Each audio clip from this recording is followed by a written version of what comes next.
NFL record for the worst completion percentage.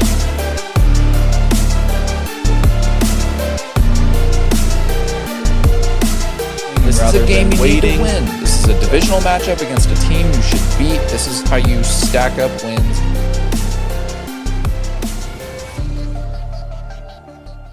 Hello and welcome back to episode 74 of i75Live. Again, we had another, well, for me, it was an awesome week. I'd say for you too, because, awesome. Looking back, we're not going to have to make a life cycle of a Bears fan video this year for the first time in a long time. There will not be a part two, guys. There will not be a part two. Unfortunately, as good as that video was, there will not be a part two. Oh, I'm fat and happy. But it was a good week of football for my team specifically. I think, we finally...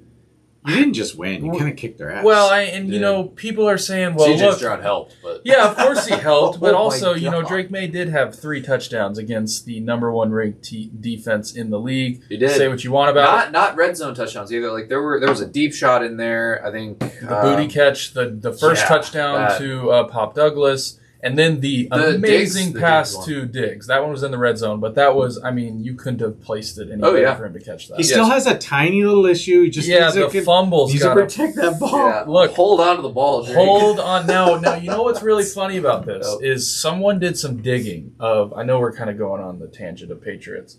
I'll just touch this and then we can get to what we have. People looked up of Tom Brady's first 3-4 seasons as the Patriots. Did he have a fumble issue too? He also had a fumble issue, and you know what he said changed that was wearing a glove on his left hand. Just his left hand? Just his left hand. So Drake, I will be sending you a price voucher to buy some gloves for your left hand. I'm pretty sure Caleb actually wears a glove on his left hand. I think he does too. So, I thought that was kind of fun. That's but literally, Drake May has played, his changing the line of scrimmage, figuring out the blitzes, keeping his head, down the field when you're out of the pocket. Everything is perfect, besides fumbling the freaking ball. Need to fumble. That game isn't even close against Houston if he doesn't fumble the ball the couple times that he did. Yeah, you guys probably put up 40 points, I'd say, if those drives last a little bit longer and they don't end.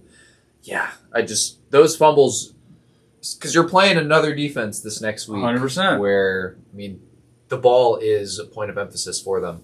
And same if you end up playing Seattle in the Super Bowl. 100%. And they might run the ball the entire game. Especially with us going into this, going against a quarterback who has not taken a professional snap in a real regular season game in 2 years.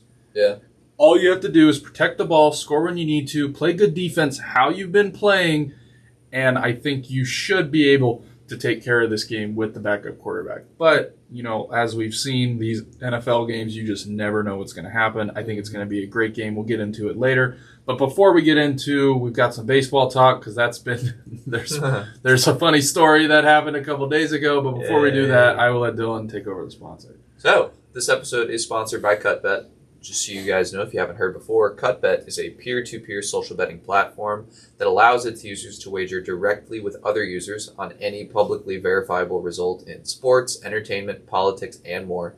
Sign up today using code i75Live, and hopefully you got your national championship pick right, because there were quite a few bets going around. But yes, code i75Live whenever you sign up for CutBet, and stay tuned later in the show for our CutBet of the week.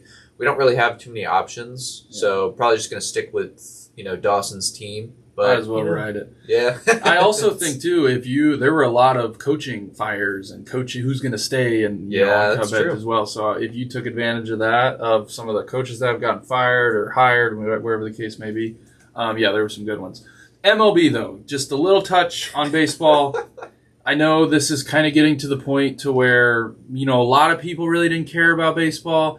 But now it's really getting to the point to where there's just no chance whatsoever for some of these teams when you have the Dodgers literally spending $2 billion worth of roster salary roster for all the players that they have, which correct me if I'm wrong, but I think someone did the math on it. And if you combine more than half of the MLB teams and their payrolls, it doesn't even it doesn't even add up to what the Dodgers are giving out.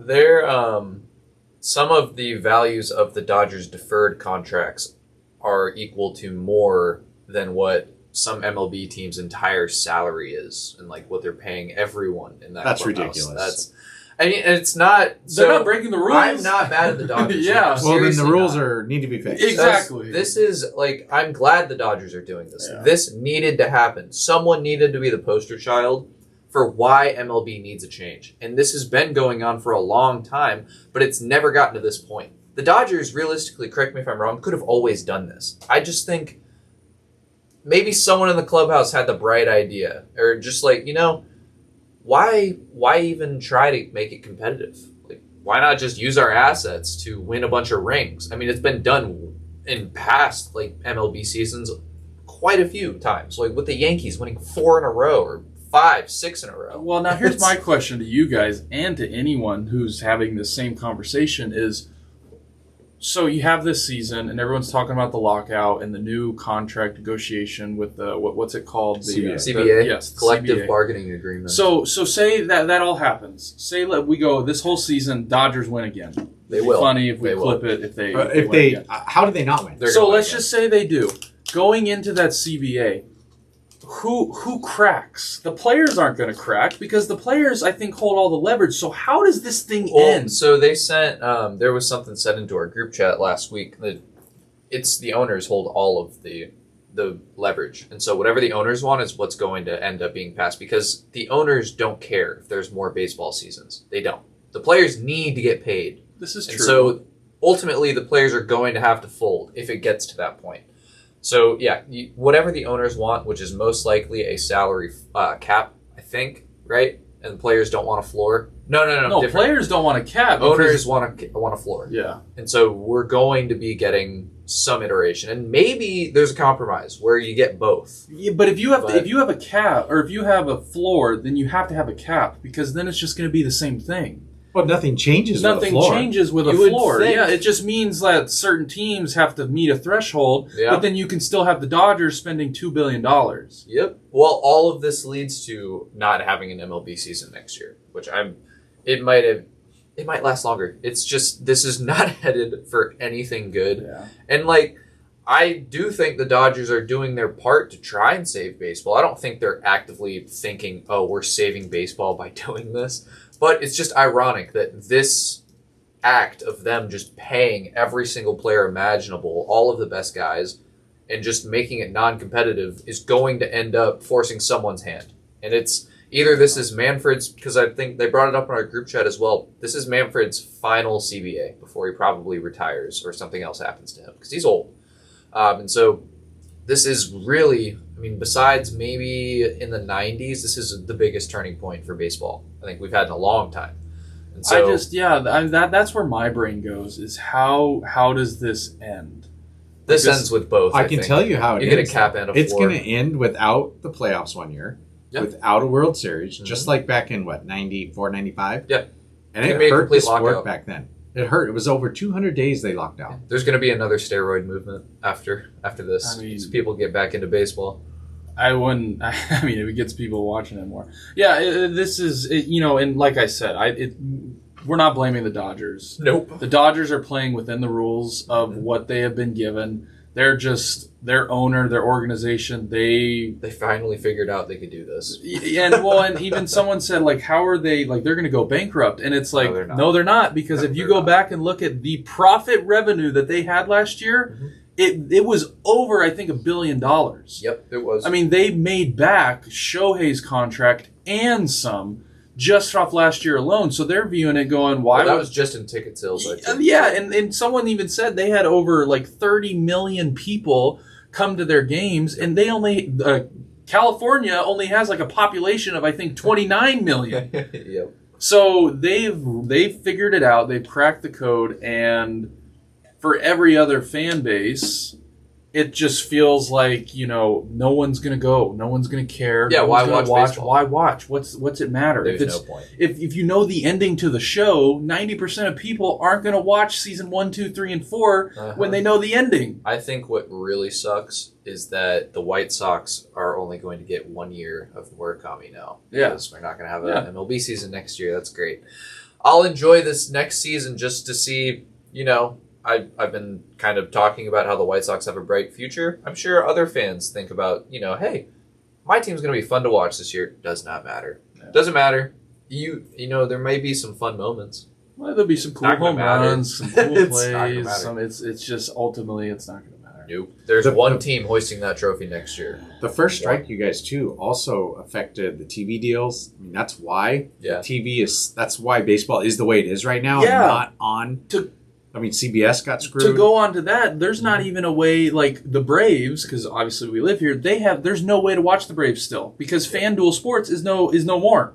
There's no way to watch the Braves. What do you mean, FanDuel? I guess I didn't even know. I heard it yesterday or the other day driving home that the Braves don't have a home for us to watch them on TV because of everything that's happening. Maybe they'll go back to TBS. There's a very trusty website that rhymes with Weenstreist. But yes, that is true. But there's still there's nothing. No. So it's all out of whack, and I think it's leading down to the whole lockout of not having a season, which might be what it. Well, and it was a major deal, guys. It took years. Oh, I know. To recover from that. Yeah, it's coming for that again. There is no end in sight, and it's. And it makes no MLB season next year. It cost the Braves potentially a World Series that year too.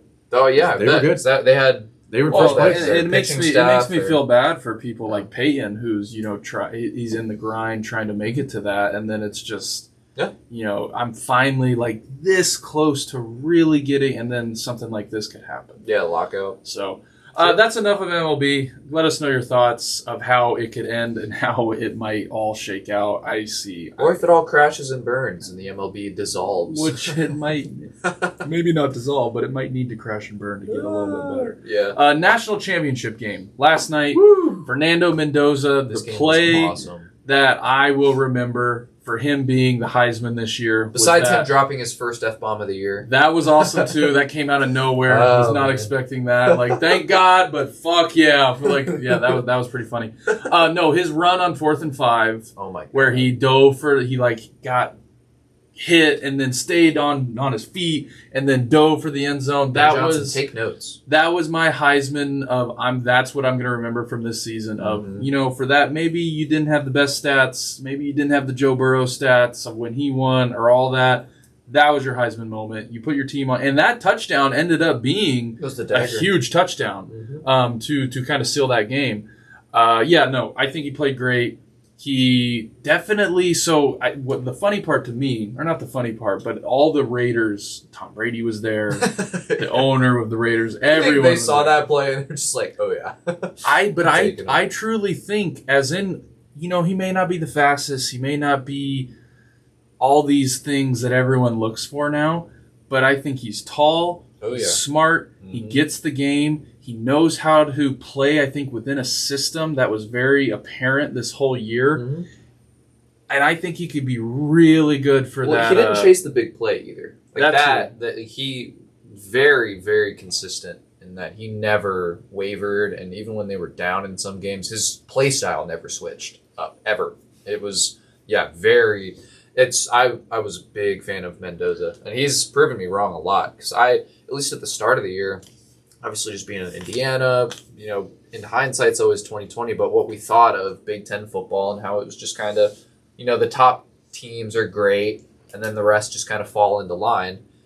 He dominated everybody for the most part and looked the part every step of the way. Well, he beat Oregon twice. He beat Ohio State in the Big Ten championship. That Penn State game. The Penn State game at Penn State. Yeah. Beating Alabama the way he did. Dominated. And then even, now going into it for 3.5 quarters, maybe for 4 quarters, that D-line that everyone was talking about for Miami was giving him trouble. Oh, absolutely. I mean, that D-line was really, really good, and we knew that. I think everyone knew that going into that game. They're going to have 3 or 4 players drafted 100%. off of that D-line. 100%. But he was able to outlast that. I know they had a couple injuries late. And, but no, I thought it was great, and I thought for all the hits he took, for staying in that game and giving us that 4th and 5 moment to really seal it. Did you see the pictures of his arms? Yeah, I mean, to me, that's an NFL quarterback. Mm-hmm. You're able to play a full 4 quarters, getting the shit beat out of you by an amazing defensive line, make plays when you need to. You figured out how to win the game. You were the leader of that team the whole year. That was very apparent, the way he talks, the way his teammates talk about him, the way his coach talks about him. And I think he could be a really good NFL quarterback, especially if you throw him in there with Tom Brady and with a Brock Bowers. Get some. The Raiders have pieces on offense. Fix the O-line, get a better defense. But, I mean, obviously quarterback is the biggest part. But, yeah, like you're saying, their weapons are fine. Yeah. Like, I'm excited to see what the Raiders look like with a new quarterback at the helm. You know, who knows what the hell's going to happen to Geno Smith. He'll be back somewhere. Probably. But I do think, so I already have an answer to this. I feel like most people know, but it still begs the question. I mean, Indiana being first team to go 16-0. I mean, obviously, this is the first time any team has had the opportunity, besides last year, to go 16-0. Is this the best college football team of all time? I think it's hard to beat that LSU team. I would agree. That LSU team is really good. If we can take that LSU team when they won and this team and have them play, I think it'd be a hell of a game. It'd be really awesome to do. I do think LSU was like different from how Indiana had like 1 4-star and the rest were 2 and 3 stars.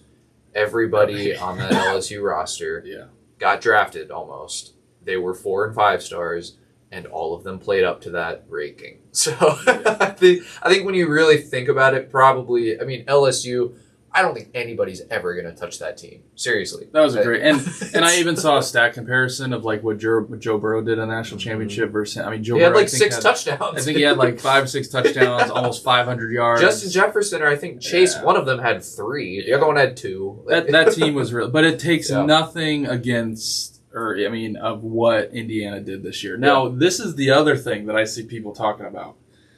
What that coach did, Cignetti did these past 2 years to winning a national championship this year. He took over a 3-9 program. The best and worst thing that's happened in college football. This is why.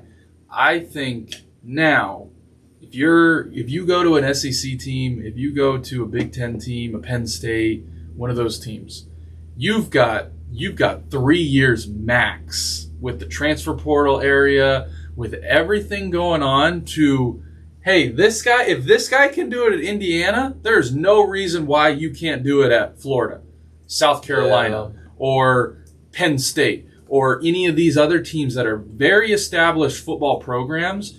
I mean, it is going to be so turnkey now to where they're just going to, with how fast you can get players in and out of the door for some of these teams, it's going to be, okay, what coach can we get in here that can figure it out the way he did? You got 2-3 years. He can't do it. Find someone else. We'll get more players in because of the transfer portal. Well, I think I half agree. I think that only applies to people that came from Saban. That's it.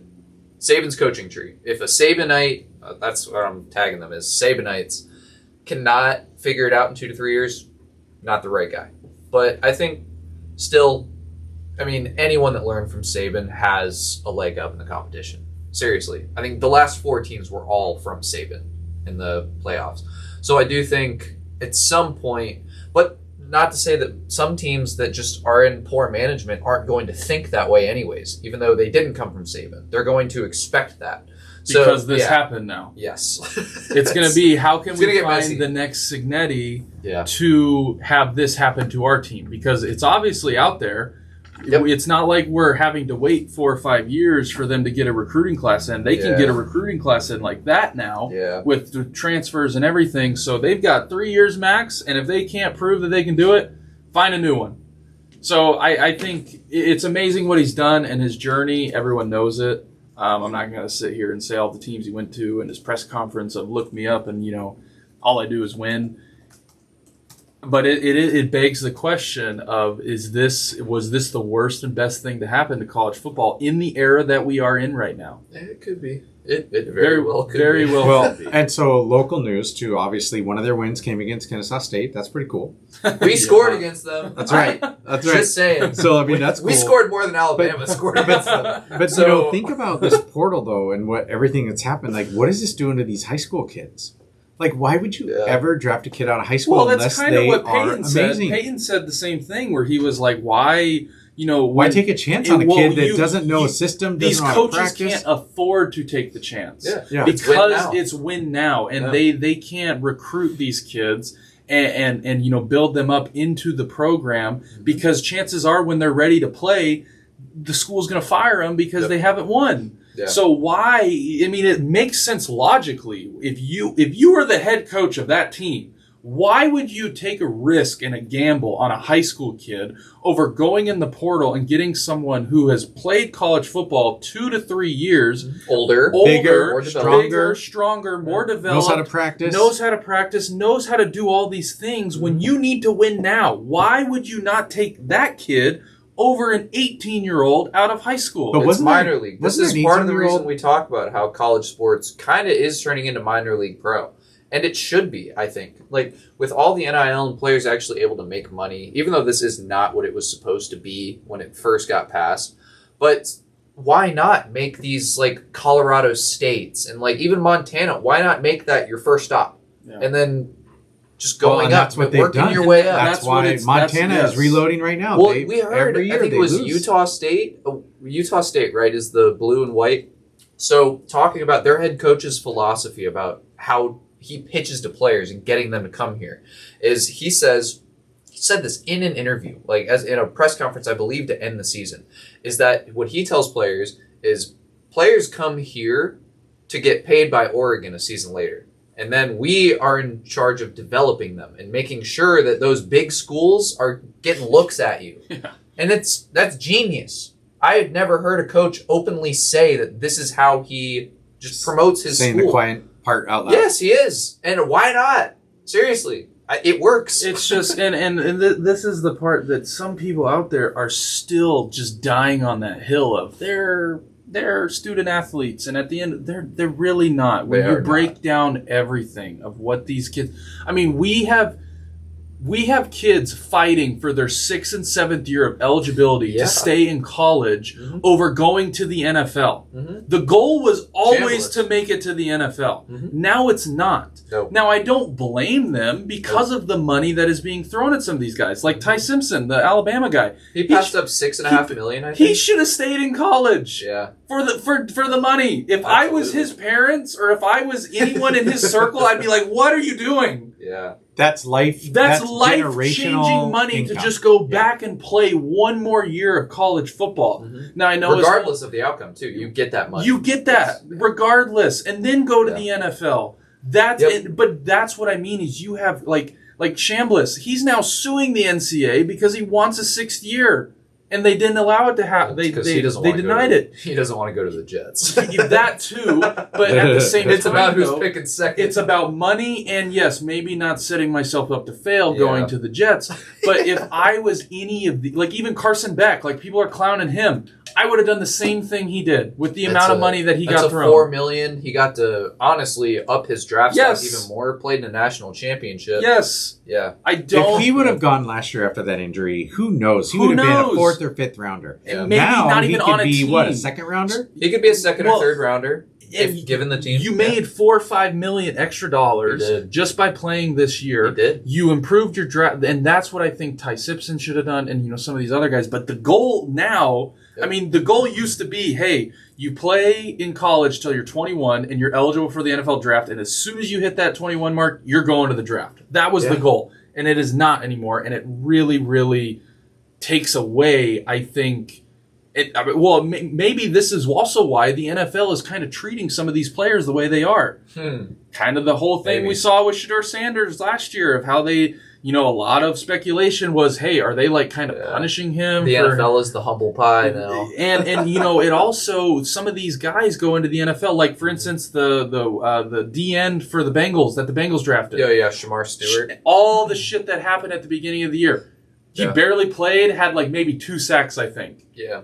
So like no shit, you wanted all your guaranteed money because you had no clue. Like, you know what I mean? Mm-hmm. So there's just levels to it, and it's really unfortunate that like the NFL isn't the goal anymore when that was always the goal. Mm-hmm. And it's just, for all those people who are saying that they're kids and they care about the scholarships. No. And that was like 10 years ago. That was a long time ago. The scholarship is the smallest. The scholarship means nothing. No. This was my favorite part. So I think this was before the national championship had been played.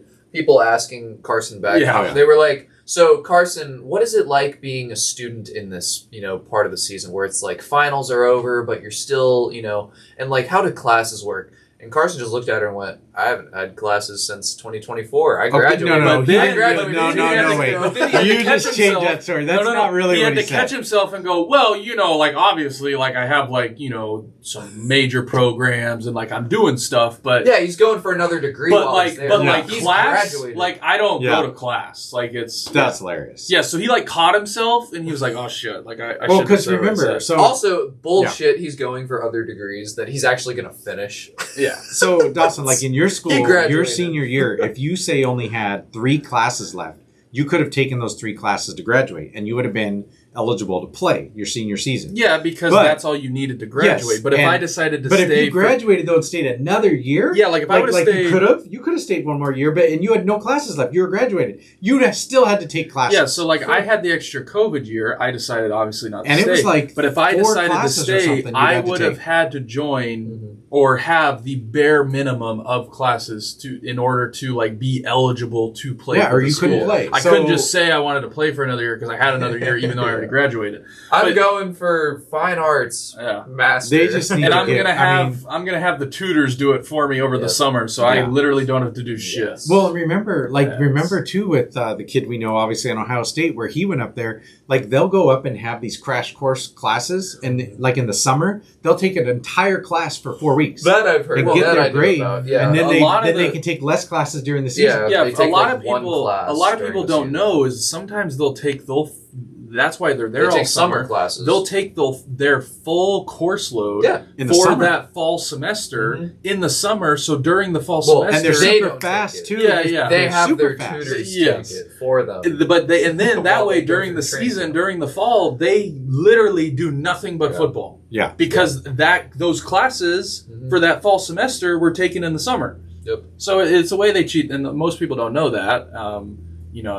There's no way that's not like public information. Yeah, they're not. When they're flying back and forth and doing all these playoffs and they're crisscrossing the country. I know there's some cool stories of like a couple years ago. There was like, I can't remember who it was, but he like showed up and was front row in the classroom right after they won some big game, and everyone like stood up and clapped. I know you know what I'm talking about. I remember. It's happened before, but for the most part, a lot of these guys, I'm sorry, are not going to class. They're not. They're not normal. These are students. But the people that believe that are the same people that are the ones saying these are kids. Yes, exactly. They don't understand. They're not. No, they are not. These are not kids. We will get into 4th and long. Oh man, here we go.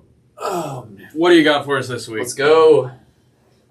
So, I've only got a couple of things that I want to talk about, and it has to do with the NFL. So, the Dolphins hired their head coach. They did. They hired another first-time head coach, right? So the GM. So they get their GM from Green Bay. Now his best buddy comes in from Green Bay. The DC. They gave up 25 points to your team, Dylan. In the fourth. 25 quarter. In the fourth quarter. Let's not forget that. And so now I guess he's good enough to be our head coach. Yeah. First of all, how do you feel about that? And how do you feel about first-time head coaches? I'm never a fan of hiring someone that has never been an NFL head coach. Obviously it was Ben Johnson.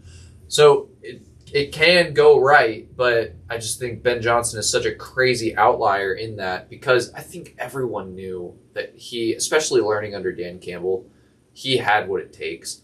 And he's been a head coach. Hafley Like, he was Boston College's head coach. Sure. So he's been a college head coach for, I think it was like 4 years. And his record wasn't great. And the defense was nothing special. So, yeah, this hire really confused me.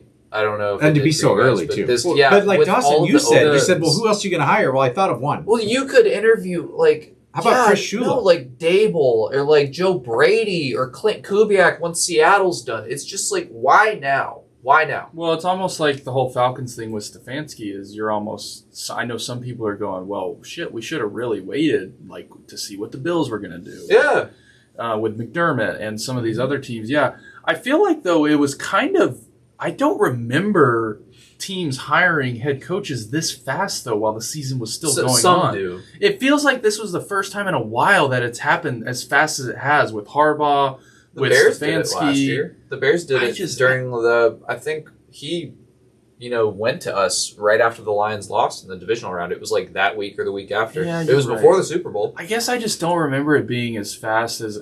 The Patriots hired Vrabel around the same time. Yeah. But this is...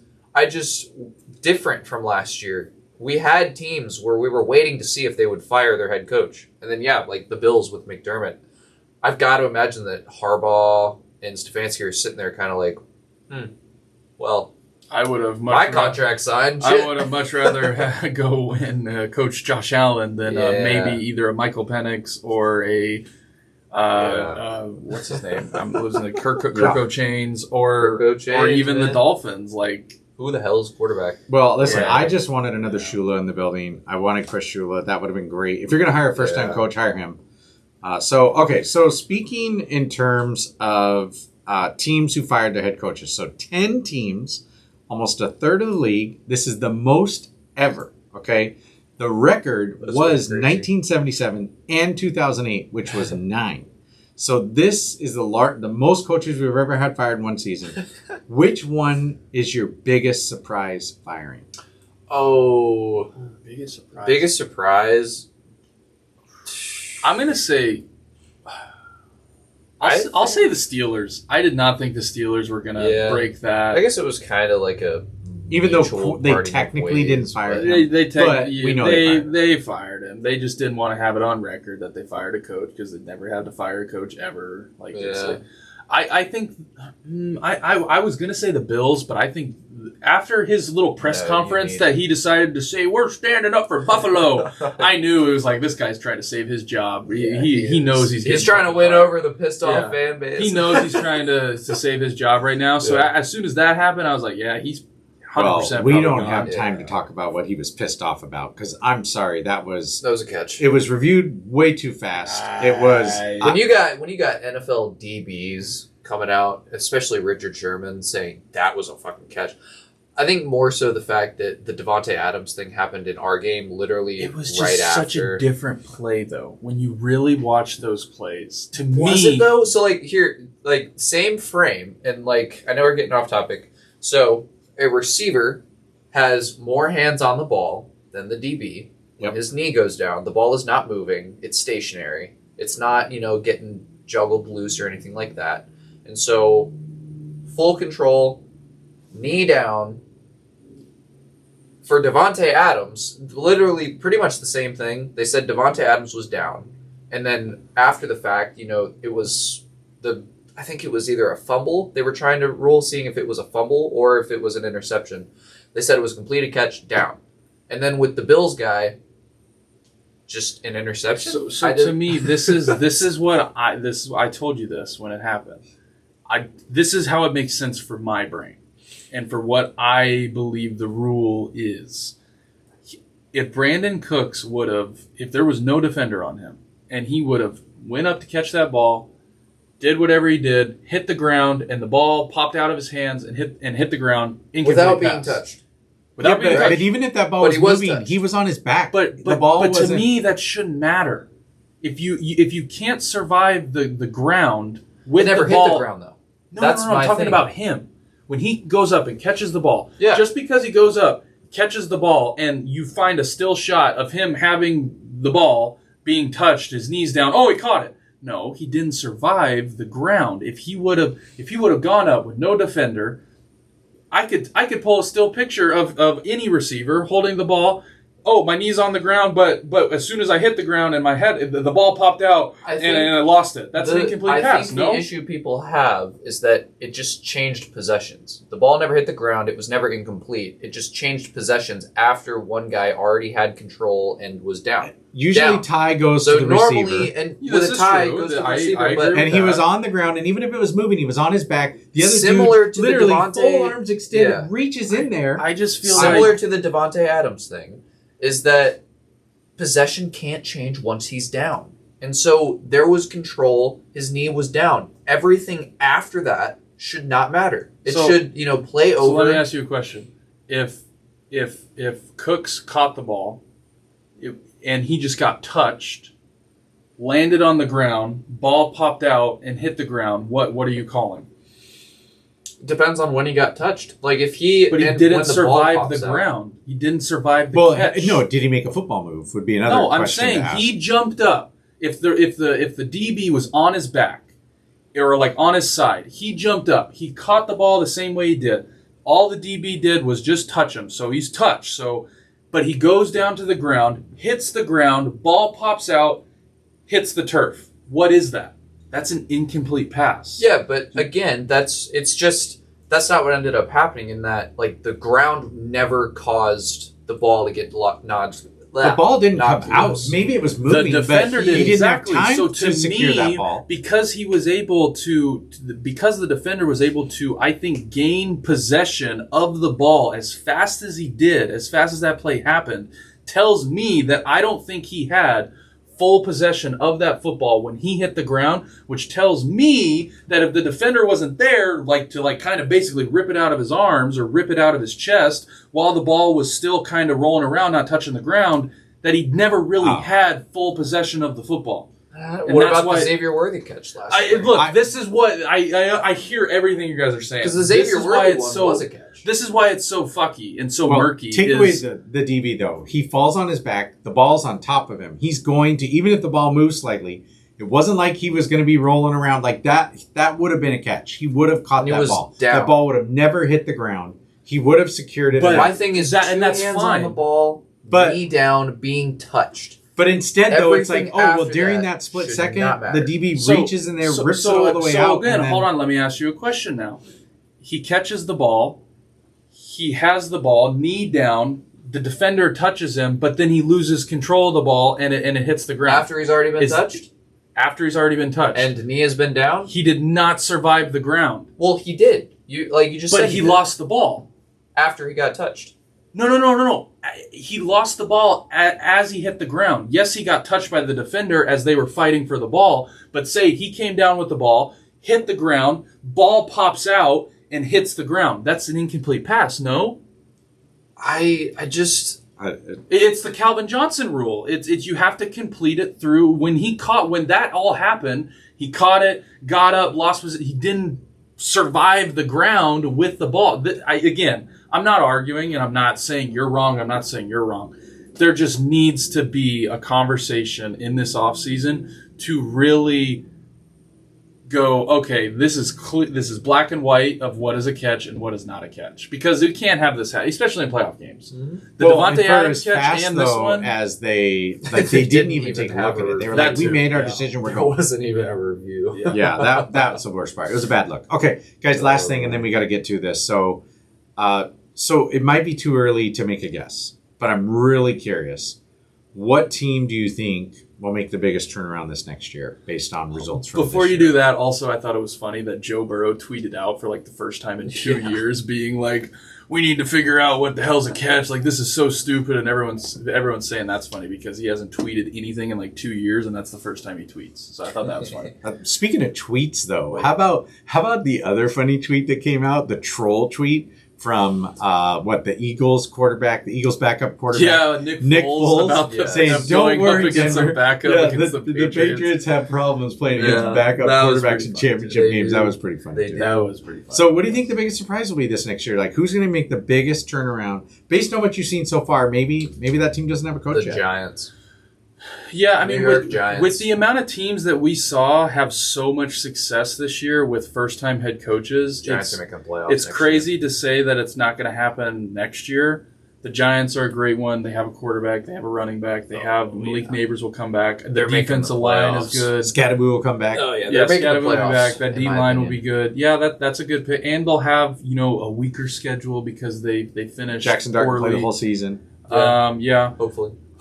Yeah, I'd say maybe the Falcons, because I think the Yeah, Falcons are them very too. talented. It just really depends. We saw someone commented on this, like, yeah, they have Bijan, yeah, they have all these, stars on defense, but the most glaring position they have a question mark is the quarterback.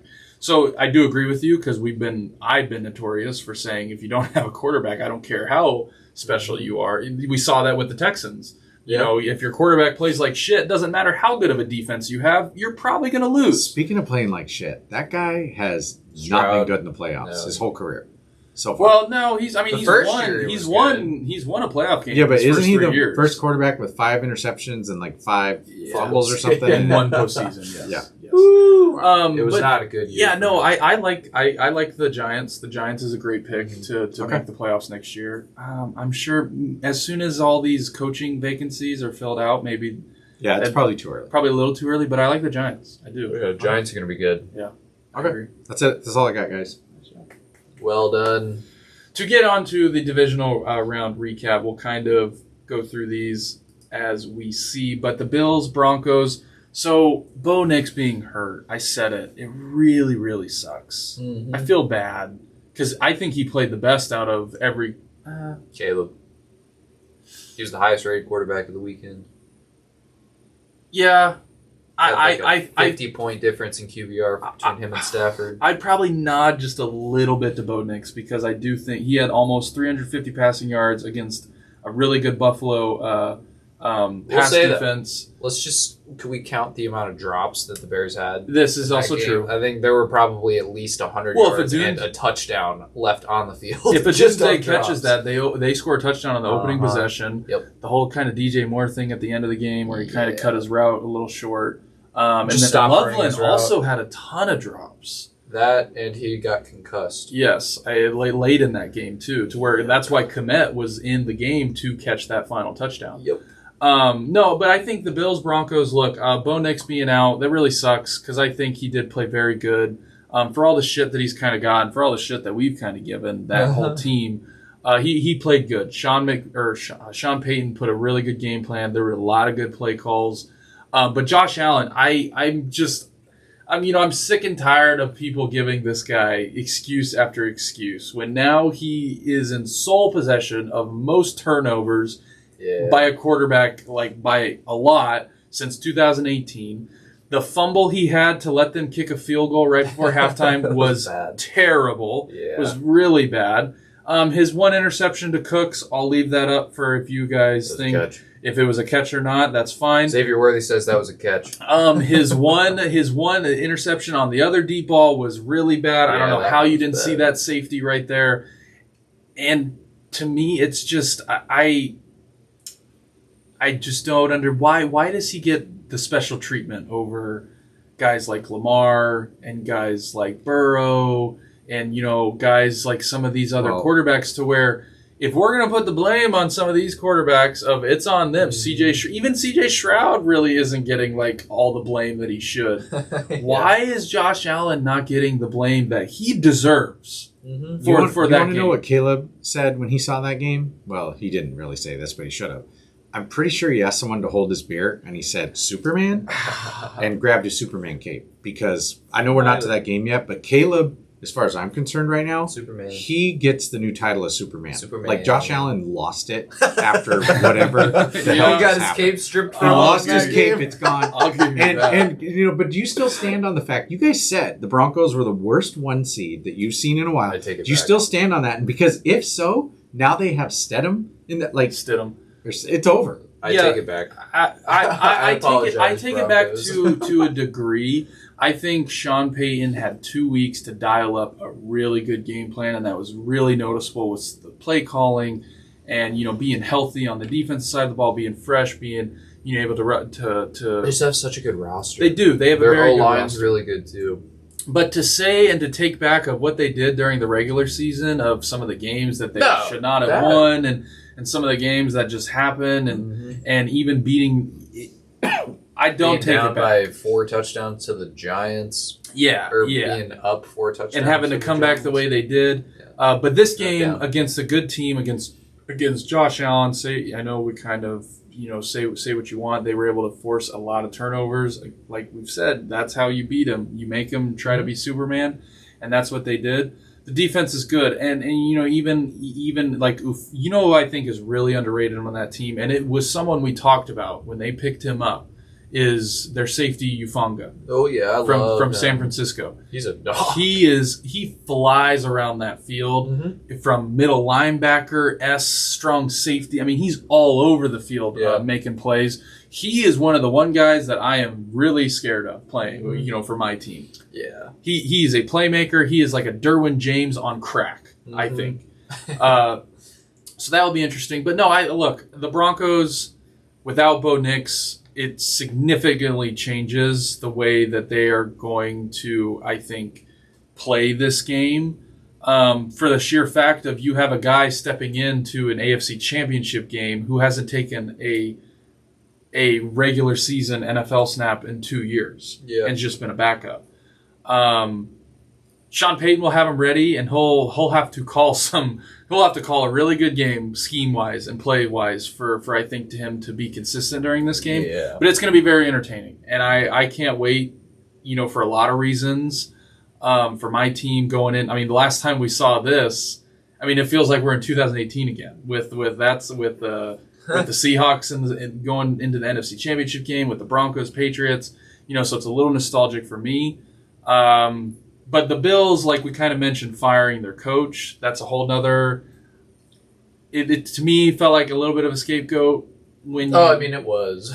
When you have did you see the funny connection too with these 2 Yeah. quarterbacks, that Bo Nix and him, like they were on recruiting trip. Yeah. And they took a picture with each other. Yeah, so they've known each other for quite a while. And but I just don't see how Denver gets out of this game. Has the line come out yet? Who's got the line on this game? The Patriots, I believe, are 4-point favorites. Yeah, which is really 7. Which is because they're the away team. Yeah. So 7. Uh-oh. Yeah. No, but look, Josh Allen, I think you've got to. We kind of said it too. We had a clip talking about however this season ends, you were asking him to do way too much. I mean, your best receiver was throwing to fucking Brandon Cooks. Yeah, like a 35-year-old Brandon Cooks. Yeah. And Keon Coleman came out of purgatory to catch a touchdown. It was... Yeah. Well, and even that, the touchdown he dropped, I know it would have gotten called back because there was a penalty, but the one that he dropped in the end zone, it was, dude, a lot of people are saying he's not going to be on the team next year. He might not be. It's going to be interesting to see who they bring in. Do you think Joe Brady steps up to be the head coach for that team? Yeah. Well, they're interviewing him.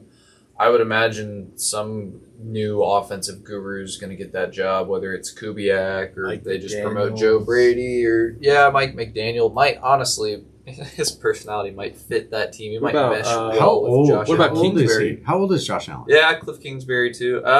He's 20, He's I think 28 29, or 28. He's pushing 30. Yeah, he's getting there. He's getting on the back half of his... He is. Well, you're going to have career. to... I mean, you're not going to be able to play the way you played this year. Running the ball, taking all the hits. Same thing kind of what we've mentioned with Patrick Mahomes. You're going to have to really catches up to you. evolve your game. When that was your X factor, you're going to have to learn how to play a different way. That's why Ben Johnson is so adamant on getting Caleb ready or right in the pocket, with his footwork and stuff like that. Although I wish he used his legs a little bit more because they are such valuable weapons. But let's get to the other. Yes, we don't really have to talk to 49ers Seahawks too much. Yeah. Injuries finally caught up to 49ers. Surprise, surprise. Yeah. It was going to happen eventually. And this was not a pretty game. This was not a pretty game at all. I think from the first Seattle's kickoff Super Bowl return, favorite. from the first kickoff return, I think that game was over. It caused an earthquake. It really was over from... Yeah, It caused an earthquake. They didn't score a touchdown. Seattle's my Super Bowl pick. It would have been Chicago if we won that game, but Yeah, Seattle is really good. They're Really good. Their defense is really good. Their offense, when Sam Darnold is not seeing ghosts, is very good. And now Charbonnet being out for the rest of the year, so it's really down to Kenneth Walker. He had a hat trick. So. Yeah, but Texans Patriots. Let's hear it, Dawson. Look, it's so funny. The goalpost always gets moved. The Patriots are walking down Candyland right now. Okay. They've got next stop after CJ Stroud. They got Jared Stidham, and then I have nothing to say about the Super Bowl matchup. Either way, y'all are playing an incredible team if you make the Super Bowl. So at the end, I don't think it matters that you guys have not in the playoffs, but obviously regular season. You did what you were supposed to do against bad teams. You did what you're supposed to do. Whoever you play, you beat them. You beat the shit out of them. You don't get to pick who you play. Beat the absolute shit out of them for the most part. Like Dawson said, they keep moving the goalpost. Yeah, but and it's like they keep moving. Well, the whole week it was this Texans defense is the next reincarnation of Legion of Boom, and we've never seen a defense as good as this in 20 years and all this bullshit. Their pass rush. And now we win, and then we have guys like Dan Orlovsky coming on going, well, if they're 31 quarterbacks would have beat this team if CJ Stroud did. Dan Orlovsky figured out that you can make it a lot further on sports media, if you act like Stephen A. Smith, more so than someone that actually analyzes the game, which is what Orlovsky used to do. I used to really like listening to Dan Orlovsky. And now he has figured out, just like Ryan Clark, that clickbait wins everything.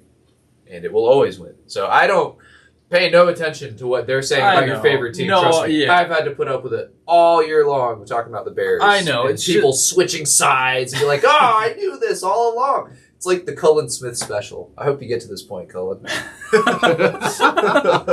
is so true.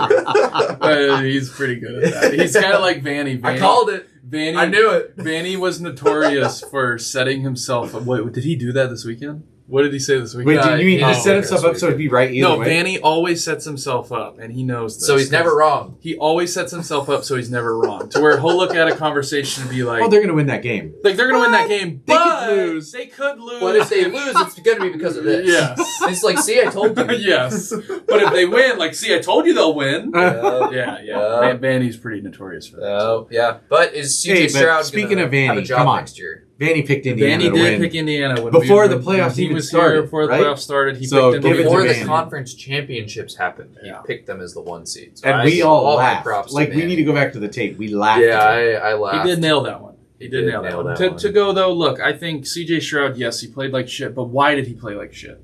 Because our defense was very good, and we pressured him. Texans O-line is just... And they didn't have Trent Brown, and that was a huge one that they thought they were going to have. No Nico Collins.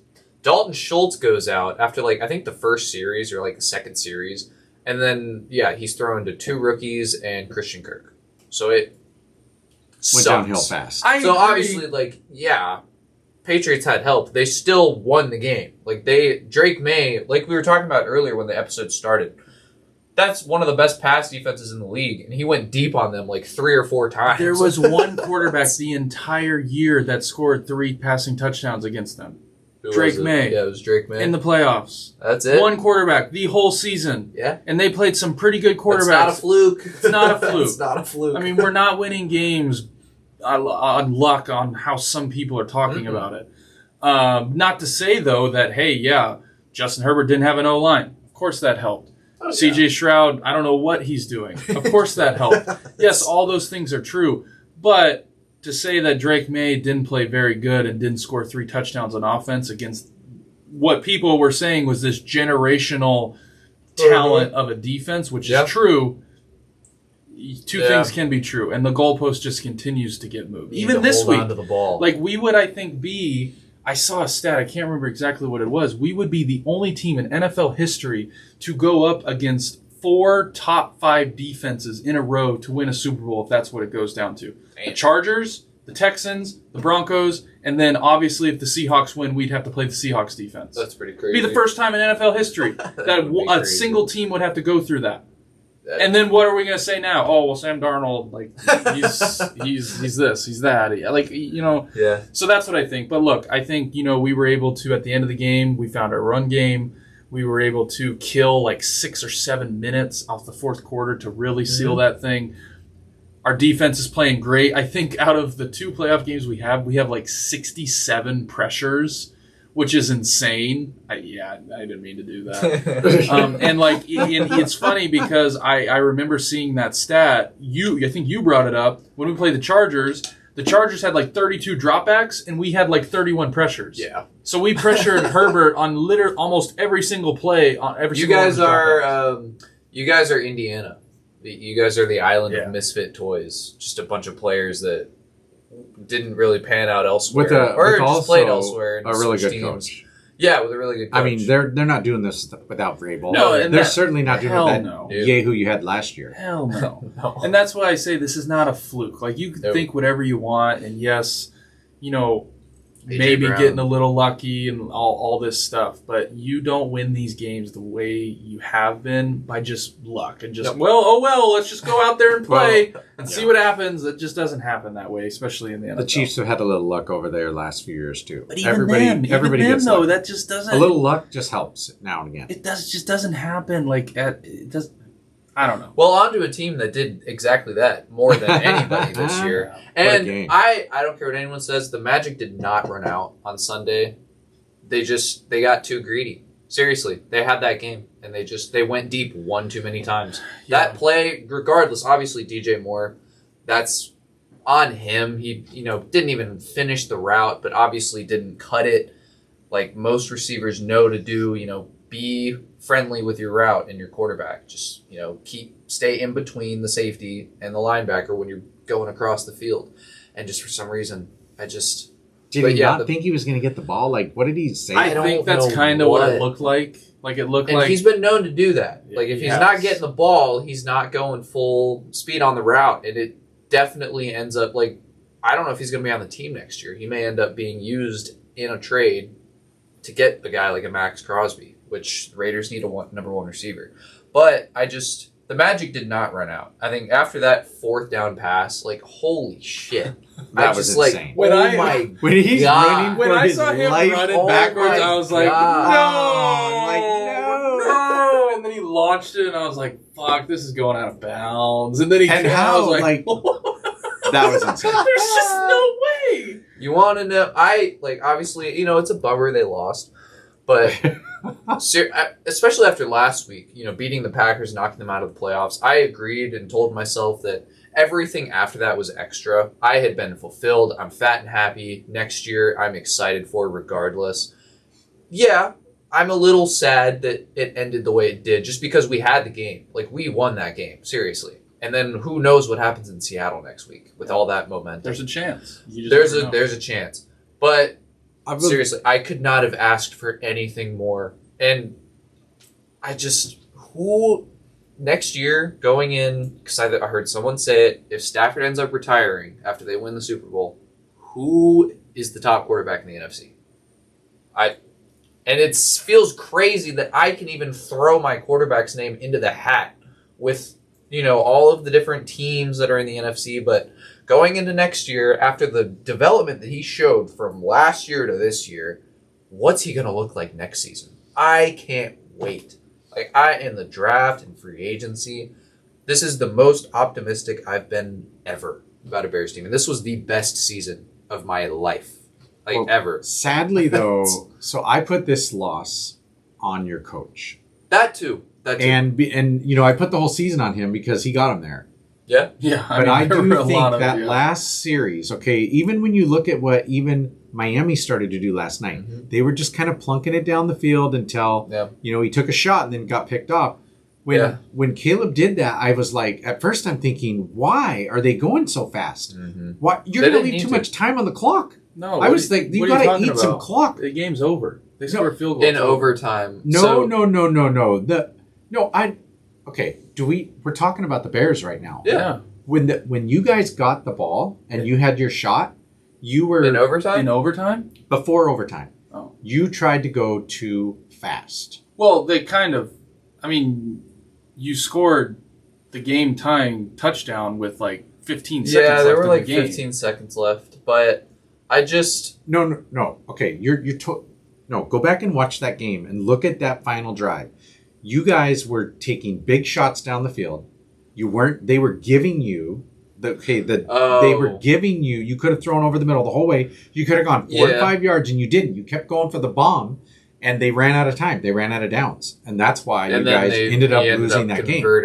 Before the interception, in overtime, you guys, I felt like, you know what, you tried to go for two big chunks at once, and I blame that on your coach. Well, but one big chunk play puts you in field goal range, game's over. Yeah. So you can look at it like that too. But a first down gets you more downs. I agree. And that's what bummed me out. Overtime specifically, I don't, because even if he had taken. They did the math. Going for it those 3 times on 4th down, they would have ended up with 9 points if they kicked the field goal every time. And they would have had, they had 10 points. They actually would have had 1 point less. I agree with you. But at the same time, though, you do hit one of those big chunk plays, then you're in field goal range, and you don't have to worry about having a 10, 15 play drive to get you into field goal range. So I see both sides of it. But, so this is my question to you that I wanted to ask you. What is your favorite moment? I mean, there are a handful of them. What was your favorite play? The Packers walk-off. The overtime touchdown from, midfield. That one. That one felt better even to DJ Moore, right? In the playoffs. Yeah. That touchdown to walk it off in Chicago against Green Bay, which ended up being the deciding play that won us the division after the Packers lost the next week. That without a doubt takes the cake. I have not gotten out of my chair quicker and I didn't have any words. Seriously, I could not talk when that ball was caught. I was just sitting there jumping up and down. But there were a lot. Seriously, this is not a season I'm going to be taken for granted. I don't care that it didn't end in a Super Bowl. This was awesome. Best season of my life. There were a lot. I have no complaints. I have no complaints. I really liked the 4th down touchdown in the back of the end zone to that rookie that was living in Jade Walker. That was a really cool one for me. Yeah. And that was against the Packers too, right? Was that to tie it? Yes. That was to take us into overtime. Yeah, that was on 4th down too. Yes. that play for me, just watching all the games, because and I said this to you earlier, I felt like I kind of had 2 favorite teams this year. Mm-hmm. Kind of living through the Bears a little bit, and it made it you say what you want of, the Bears still suck and all this stuff. The Bears were, I'd say, the most entertaining team to watch this year. Hands down, 100%, no questions asked. You cannot tell the story of the 2025 season without Caleb Williams and the Bears. And that's all I can ask for. And what sucks is because they didn't win the game last week, that touchdown to Komet isn't going to be talked about as much as it would have if they would have won the game. I think they're going to talk about that. They probably still will. That was a hell of a play. That win. Running for his life, turns around, launches it. I'd be in here saying we're going to the Super Bowl. But it wouldn't be as much if he would have, they would have won. I'd be in here saying we're going to the Super Bowl if we won that game. No one would be able to tell me different. I mean, you made the NFC. I don't know. I mean, I'll tell you what. I would not want to have to go into Seattle. If there was one team that could do it, though, and one team that did not give a shit about the odds, it would have been Chicago. We'll never know, though. It sucks. It was a great season. It was a great season. To wrap up, I know we've kind of touched, these 2 games. We got 2 games. We got Patriots, Broncos, Rams, Seahawks. Patriots, Broncos, kind of talked about it. I think if we can not turn over the ball, no fumbles. No fumbles. Make Stidham feel the same way that we have, made Justin Herbert and C.J. Stroud. It'll be tough for them because this is a really good O-line. They have 2 All-Pros on that O-line, so I completely agree. But we got to make him feel uncomfortable, get some short field, take advantage of some short field. It's going to be low scoring. Drake, score some points when you need to. Don't fumble the ball. Don't give them any short field opportunities. And I think it could be a game that we can. Now, again, these playoff games, anything can happen. It's going to come down to a couple plays, some 3rd and 1s, whoever converts on, 4th down. If they go, that's what it's going to come down to. Obviously, I'm going to pick my team. It'd be, I'm looking forward to it. It's been a long time since we've been, I shouldn't say that. It's been Yeah, For me, these 3 or 4 Watch years. yourself with These two guys three- that haven't These ever 3 seen or their- 4 years, Dawson, must have just been hell. When You poor I've been thing. here for 4 Someone decades. get out. But Someone get out the world's but smallest it's violin. not like Oh I've my been like a little God. bitch Oh, about man. it though. It's not like I sit Oh. here and complain the way You sound like some Josh people- Allen right now, No. going home to his No. beautiful These wife after 4 losing a years football of game. just No. deplorable football. No, it's just that you go so long to like expecting your team to be in this. I game. miss winning Super Bowls. Oh, I me wish too. I I miss mean, what 6 of those How felt like. many? I just need one more. Doesn't every 7 team is get one of good those enough. every couple of years? I'm just gonna stop talking. 7 is good. 7 is enough. After that, But I'm let me tell you fine. something though. Some if people I was don't a- get any, but Yeah. that's okay. If I was a want Patriot 7. fan though, Dawson, I would be pretty excited because you guys clearly, fucking who? yeah, you guys clearly have your quarterback, you have your coach, you've got some pretty good defense. Like you guys could go on another run. I would not be reminds me of when our first dynasty started, where Oh, the first dynasty. Get it? Because there were more than one. That's Wow. enough about my team. Rams Seahawks. Enough about my team. Oh my Rams Seahawks. Oh, bro. I like the Seahawks at home. Yeah, I me think their defense. Is Do we really hope good. the Rams win though? That would be great. Oh, wow. I mean, Who would you rather play, Dawson, in the Super Bowl? Jesus. I mean, I think I'd rather play the Rams. I think both teams are going to give you a hell of a fight either Yeah. way. The NFC was so good this The year. NFC was a gauntlet this year. Yes, Uh-huh. the Seahawks defense is I think 100% better. Now the stats of these two teams playing in the regular season, there was a lot of points scored. I think it was like 50 points each game. Well, a lot of everyone knows yards. how that Thursday night game ended up. Yeah, so this you never know. But again, playoff football, it could end up being 17-10. That's true. Remember what happened to the Mariners, though? This is what happens in Seattle, so the Rams could go up there and beat them. Yeah, it's true. This is also true. No, I like the Seahawks. I think it's going to be a great game, though. This could probably be the more entertaining game when it comes to just offense compared to, like, you never know what you're going to get with Stidham with the Broncos. You got two quarterbacks who know each other very well. Two teams know each other very well. But I do like the Seahawks at home.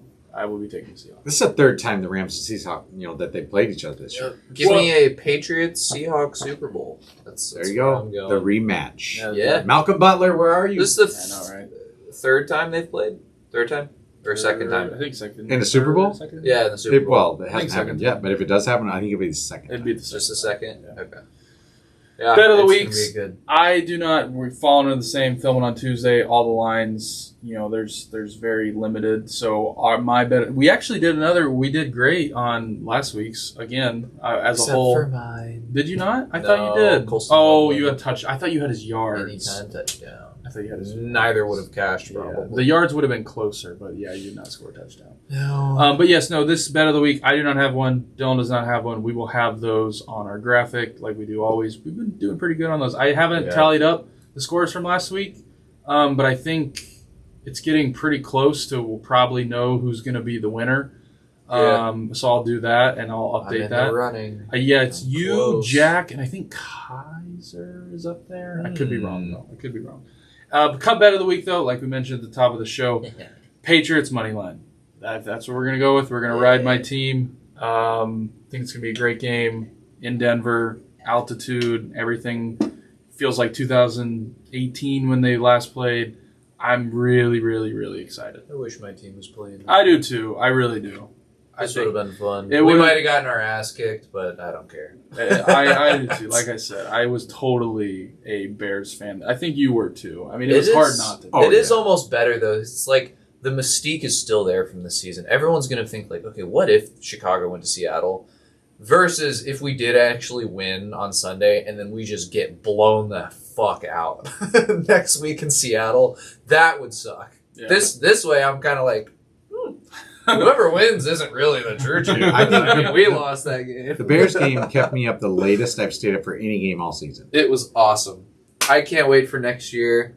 I can't wait for free agency. I can't wait for the draft. There's so much potential. I can't wait for us to trade for Max Crosby. That's what I'm looking forward to. Patriots that'd be nice for us too. Well, just remember, no top 10 draft pick this year, Dylan. We're picking 25th. I'm going to be waiting around for like 3 hours. When's the last time that happened? You're going to go to bed before that happens. Well, seriously, this is the 1985. This is the latest they've ever picked for me, I think, outside of when they made it to the NFC Championship game when I was 9.